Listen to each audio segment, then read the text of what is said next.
जो भी है सांसद हो या एमपी हो एमएलए हो, वो कभी इधर आते नहीं हैं, कभी आके किसी का समस्या का हल नहीं करते हैं। ये रास्ता पूरा डूबा हुआ, पूरा बाढ़ पीड़ित में है।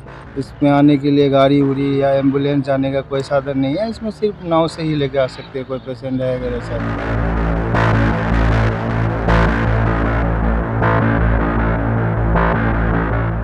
आना जाना 20 रुपया, 40 रुपया। डेली आना जाना करते हो? डेली आना जाना करते हो।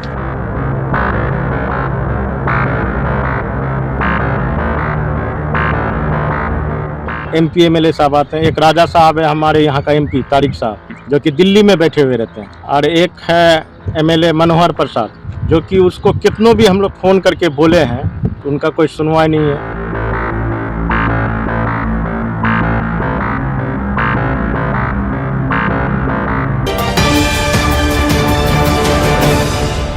बिहार में बाढ़ किसी के लिए आपदा है तो किसी के लिए अवसर। यह हम ऐसा क्यों कह रहे हैं, इस खबर को सुनने और जानने के बाद आप भी शायद यही सवाल करेंगे। नमस्कार, आप देख रहे हैं बीएमडब्ल्यू न्यूज़ बिहार। देखिए, बिहार में बाढ़ का कहर थमने का नाम नहीं ले रहा। कटिहार जिले के अहमदाबाद प्रखंड में बाढ़ ने जनजीवन को पूरी तरह से तहस नहस कर दिया है। खट्टी भवानीपुर, बबला बन्ना, बलुआ, दक्षिणी करीमुल्लापुर और दुर्गापुर पंचायत जैसे पंचायतों में पानी का प्रकोप इस कदर है कि सड़कें तालाब बन चुकी हैं और लोग नाव के सहारे अपनी ज़िंदगी की जंग लड़ रहे हैं। लेकिन सवाल यह है कि ये प्रशासन की तैयारियां और दावे इस आपदा के सामने कागजी साबित हो रहे हैं। और इस खबर को लाने का प्रयास हमारे संवाददाता सरफराज ने अहमदाबाद से की है। तो आप स्क्रीन पर देख रहे हैं, ये जो बाढ़ की तस्वीर है, ये अहमदाबाद प्रखंड की। कटिहार जिले के अहमदाबाद प्रखंड में बाढ़ ने ऐसा कहर बरपाया है कि गांवों का संपर्क पूरी तरह से टूट चुका है। सड़कों पर पानी और पानी में जिंदगी, यही है आज की हकीकत। स्थानीय लोग बताते हैं कि राहत और बचाव के नाम पर सिर्फ खाना पूर्ति हो रही है। बीमार लोग अस्पताल नहीं पहुंच पा रहे क्योंकि नावें नाकाफ़ी हैं, यानी कि जितनी होनी चाहिए उपलब्ध उतनी है ही नहीं। खाने पीने की चीज़ें और दवाइयाँ भी समय पर नहीं मिल रही हैं। एक तरफ लोग अपनी जान और मवेशियों को बचाने की जद्दोजहद में लगे हैं, तो दूसरी तरफ प्रशासन दावों की बाढ़ में डूबा हुआ है। कुछ ग्रामीणों का कहना है कि साहब, नाव नहीं है, खाना नहीं है, दवा नहीं है, हम लोग पानी में फंसे हैं और कोई सुनने वाला नहीं। प्रशासन कहता है सब ठीक है, लेकिन हमारी ज़िंदगी तो डूब रही है। तो प्रशासनिक लोगों का इस तरह का व्यवहार, ये कहीं से भी नहीं लगता है कि वो संवेदनशील हैं इन इलाकों के लिए जो बाढ़ से ग्रसित हैं, और उन लोगों के लिए भी जो बाढ़ में अपनी ज़िंदगी दांव पर लगाए हुए हैं। सुनने में तो सब कुछ व्यवस्थित लगता है, लेकिन ज़मीनी हकीकत कुछ और ही बयां करती है। कई गांवों में लोग अब भी भोजन, दवा और सुरक्षित ठिकाने के लिए तरस रहे हैं। और अब बात करते हैं उस सियासी ड्रामे की जो बाढ़ की इस त्रासदी में भी अपनी चमक बिखेरने से नहीं चूक रहा। तो आप इस दृश्य में देखेंगे कि मुख्यमंत्री नीतीश कुमार हेलीकॉप्टर में बैठे हैं, वो हवाई सर्वेक्षण कर रहे हैं। और ये तस्वीर आप देखिए जिसमें आप देख रहे हैं मनिहारी में बहुत बार नीतीश कुमार के मंत्री ने बाढ़ प्रभावित क्षेत्रों का दौरा किया। बाढ़ आने से पहले इन लोगों ने कई बार दौरे किए और इस बात को अधिकारियों को निर्देशित करते हुए पाया गया कि जल्द से जल्द बाढ़ को लेकर जो समस्याएं हैं उसको पूरी कर ली जाए, कटाव रोधी कार्य में तेजी लाया जाए। और रही सही कसर अधिकारियों ने पूरी कर दी। अधिकारी भी कई बार बाढ़ प्रभावित क्षेत्रों का दौरा करते हैं, लेकिन अब तक उस पर कोई ठोस कार्रवाई या ठोस काम नहीं हो पाया। तो इसलिए ये कहना ज़रूरी हो जाता है कि मुख्यमंत्री और उनके मंत्रियों ने बाढ़ प्रभावित क्षेत्रों का दौरा करने में कोई कसर नहीं छोड़ी। हवाई सर्वेक्षण हो या राहत शिविरों का जायजा, नेताओं की गाड़ियों और हेलीकॉप्टर्स का काफिला बार बार बाढ़ग्रस्त इलाकों में नजर आया। लेकिन सवाल यह है कि इतने दौरों के बावजूद क्या बदली है बाढ़ पीड़ितों की तकदीर। एबीपी न्यूज़ की एक रिपोर्ट के मुताबिक नीतीश सीएम ने हाजीपुर में राहत शिविरों का दौरा किया और अधिकारियों को हर संभव मदद का निर्देश दिया। लेकिन कटिहार के इन गांवों में फंसे लोग पूछ रहे हैं कि ये निर्देश कब जमीन पर उतरेंगे। कटिहार के अहमदाबाद प्रखंड में गंगा और कोसी नदी का जलस्तर लगातार बढ़ रहा है। एक वीडियो में देखा गया कि भवानीपुर पंचायत का बबला बन्ना प्राथमिक विद्यालय गंगा में समा गया। लोग अपने कच्चे पक्के घर तोड़कर पलायन को मजबूर हैं। कईयों ने तो अपने घर को अपनी आंखों के सामने नदी में डूबते हुए देखा है और उनके आंख के आंसू भी अब सूख चुके हैं। समस्या ये है कि अहमदाबाद या कहीं पे भी जाने के लिए गांव वाले को एक ही रास्ता है जो पूरे पानी बाढ़ पीड़ित से प्रभावित है। अगर कोई बीमार है, कोई मतलब लेडीज़ है, गर्भवती है, अगर उसको कहीं हॉस्पिटल जाना हुआ या मतलब कहीं लेके जाना हो तो एक सिर्फ आने के लिए एक नाव ही का सहारा है, जो मतलब पेशेंट को लाने के लिए जो बेहतर सुविधा नहीं है। तो हम लोग पूरा दुखित हैं बाढ़ पीड़ित को लेके, और हमारे नेता लोग जो भी हैं अहमदाबाद के, जो भी है सांसद हो या MP हो MLA हो, वो कभी इधर आते नहीं हैं, कभी आके किसी का समस्या का हल नहीं करते हैं। ये रास्ता है पूरा डूबा हुआ, पूरा बाढ़ पीड़ित में है। इसमें आने के लिए गाड़ी उड़ी या एम्बुलेंस जाने का कोई साधन नहीं है। इसमें सिर्फ नाव से ही लेके आ सकते हैं, कोई पेशेंट है अगर ऐसा तो। ये रास्ता कहाँ जाता है इधर? ये रास्ता मायामारी जाता है, हमारे मायामारी गांव है, जो आने के लिए अहमदाबाद हो, कटिहार हो, कहीं भी जाने के लिए रास्ता पूरी तौर पर बाधित है बाढ़ पीड़ित से।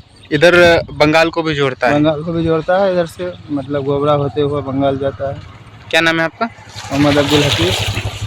कौन सा गांव है? मायामारी।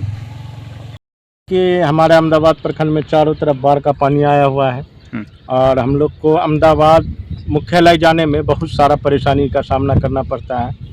नाव के अलावा हम लोग किसी चीज़ में नहीं जा सकते हैं और अहमदाबाद प्रखंड का सुनाई करने वाला कोई नहीं है। सिर्फ मेढक के जैसा बाढ़ जिस तरह से आता है उसी तरह से MP MLA साहब आते हैं। एक राजा साहब है हमारे यहाँ का MP तारिक साहब, जो कि दिल्ली में बैठे हुए रहते हैं, और एक है MLA मनोहर प्रसाद, जो कि उसको कितनों भी हम लोग फ़ोन करके बोले हैं तो उनका कोई सुनवाई नहीं है और हम लोग बहुत परेशान हैं। लोगों के घर में खाना तक नहीं बनता है ये बाढ़ के कारण।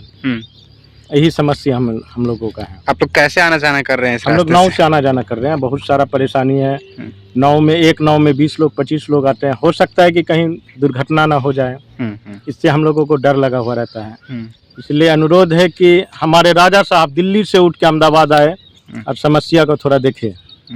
दिल्ली से बैठने से नहीं होता है। हम लोग तो सोच के देते हैं कि कटिहार में बैठे हम लोग का समस्या सुने, लेकिन राजा साहब दिल्ली में बैठ के सिर्फ आदेश, यहाँ तो सुनने के लिए कोई तैयार नहीं है। ना BDO साहब है, ना CO साहब है, ना DM साहब है, सुनने के लिए कोई तैयार नहीं है। हम लोग को परेशानी है। कौन सा गांव है ये? ये आपका अहमदाबाद पहाड़पुर के बीच में से है। मायामारी गाँव है। मायामारी गांव है जी। क्या नाम है आपका? औरंगजेब। कैसे आना जाना करते हो भाई? बहुत कठिन, बहुत दिक्कत होता है हम लोग को आने जाने में। बहुत दिक्कत होता है। नाव से आना जाना करते हो? तो सरकारी नाव है क्या? नहीं, सरकारी नहीं, प्राइवेट है? प्राइवेट। कितना रुपया लगता है आना जाना? 20 रुपया उधर से 20 रुपया। आना जाना 20 रुपया? 40 रुपया। डेली आना जाना करते हो? हाँ। डेली आना जाना करते हो। क्या नाम हुआ? संजय कुमार। कहाँ घर हुआ तुम्हारा? कौन पंचायत? ये जगह कहाँ है? जगह है चामा चचरीपुर। प्रभात खबर की एक रिपोर्ट में बताया गया कि महानंदा नदी का जलस्तर खतरे के निशान से 60 सेंटीमीटर ऊपर है, जिससे सैकड़ों घर पानी में डूब चुके हैं। बिहार में बाढ़ कोई नई कहानी नहीं है। हर साल नदियां उफान पर आती हैं, गांव डूबते हैं और लोग बेघर होते हैं, लेकिन हर बार की तरह इस बार भी राहत के नाम पर सिर्फ वादे और आश्वासन मिल रहे हैं। राजद नेता शेरशाह नसीम ने बाढ़ प्रभावित क्षेत्रों का दौरा कर बताया कि सामुदायिक किचन और स्वास्थ्य शिविर तक शुरू नहीं किए गए। लोग पूछ रहे हैं, जब मुख्यमंत्री और उनके मंत्री बार बार दौरा कर रहे हैं तो फिर राहत की रफ्तार इतनी सुस्त क्यों है?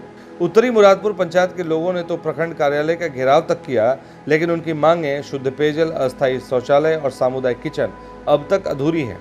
क्या ये दावे सिर्फ हवाई हैं या वाकई में प्रशासन इन हालात से निपटने को तैयार है? बिहार के इस बाढ़ त्रासदी में लोग नाव पर सवार होकर जिंदगी की जंग लड़ रहे हैं, लेकिन राहत का इंतजार अब भी बाकी है। सवाल यह है कि कब तक बाढ़ पीड़ितों को सिर्फ आश्वासनों का सहारा लेना पड़ेगा? कब तक दौरों और सर्वेक्षणों की सियासत में उनकी तकलीफें दबती रहेंगी? BMW न्यूज़ बिहार की ओर से हम मांग करते हैं कि प्रशासन तुरंत राहत कार्यों को तेज करे और पीड़ितों तक जरूरी सुविधाएं पहुंचाए। हम इस मुद्दे पर अपनी नज़र बनाए हुए हैं। जो भी अपडेट आएंगी हम आप तक ज़रूर लाने का प्रयास करेंगे और कोशिश करेंगे कि हमारी इस खबर को सरकार में बैठे लोग देखें और जल्द से जल्द इन बाढ़ पीड़ितों की मदद करने के लिए आगे आएं। आप इस खबर पर अपनी क्या राय रखते हैं कमेंट में ज़रूर लिखें और बने रहें BMW न्यूज़ बिहार की तमाम खबरों के साथ। धन्यवाद। सूर्या हॉस्टल एक बार अपने बच्चे को जरूर भेजें। सीमांचल का सर्वश्रेष्ठ हॉस्टल 4ठी कक्षा से 10वीं तक कोचिंग एवं ट्यूशन निःशुल्क, बेहतरीन और हर सुविधा से लबरेज। हमारा पता है दलन कटिहार। संपर्क करें 7903464641 पर। हमारा वीडियो अगर आपको अच्छा लगा हो तो आप हमारे वीडियो को लाइक करें, शेयर करें और हमारे चैनल को सब्सक्राइब जरूर करें।